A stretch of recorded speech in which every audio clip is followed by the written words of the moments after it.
ব্রিটিশরা দেশ ছেড়ে চলে গেছে, কিন্তু রেখে গেছে তাদের ব্যর্থ ও অন্যায় ভিত্তিক রাষ্ট্র ব্যবস্থা।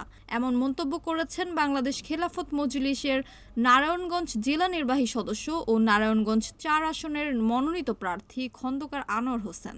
রবিবার ২ নভেম্বর ফতুল্লার মাসদাইর কবরস্থান থেকে পশ্চিম মাসদাইর পর্যন্ত গণসংযোগ শেষে তিনি এই কথা বলেন।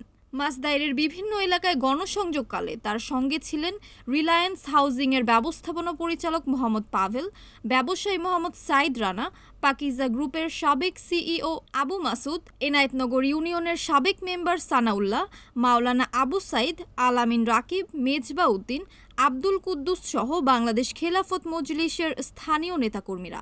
আমি ভোট চাইতে আসি নাই, সবচাইতে বড় আমানত হচ্ছে আমাদের ভোট দেওয়া, খেয়াল দেওয়া, রায় দেওয়া যে আগামী জাতীয় সংসদ নির্বাচনে আমরা আমাদের খেয়ালটা, আমরা আমাদের রায়টা, আমরা আমাদের ভোটটা কোথায় দেব। সংগ্রামী ভাইয়েরা, আপনারা জানেন স্বাধীনতা পরবর্তী প্রায় ৫০ বছর আমাদের এই দেশে সেকুলার রাজনীতি হয়েছে। সেকুলাররা আমাদের এই দেশ পরিচালনা করেছে। ১৯৪ বছর ব্রিটিশরা আমাদের শাসন করে চলে গেছে।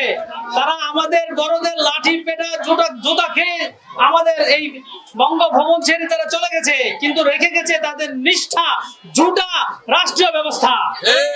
এই ব্যবস্থায় ৯২% মুসলমান দেশে চলতে দেওয়া যায় না। এই ব্যবস্থার মধ্যে জুলুম আর স্বেচ্ছাচারিতা বৃদ্ধি পায়।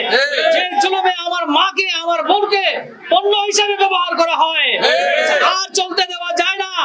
ইনশাআল্লাহ আগামী জাতীয় নির্বাচনে আমরা আমাদের রায়গুলি, আমরা আমাদের ভোটগুলি কোরআন ও হাদিসের পক্ষে, শরিয়ার পক্ষে, ইসলামের পক্ষে, খেলাফতের পক্ষে হবে ইনশাআল্লাহ।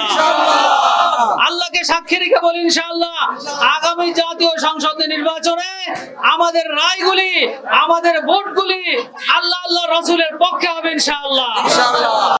সুমন ইসলাম, NAN TV, নারায়ণগঞ্জ।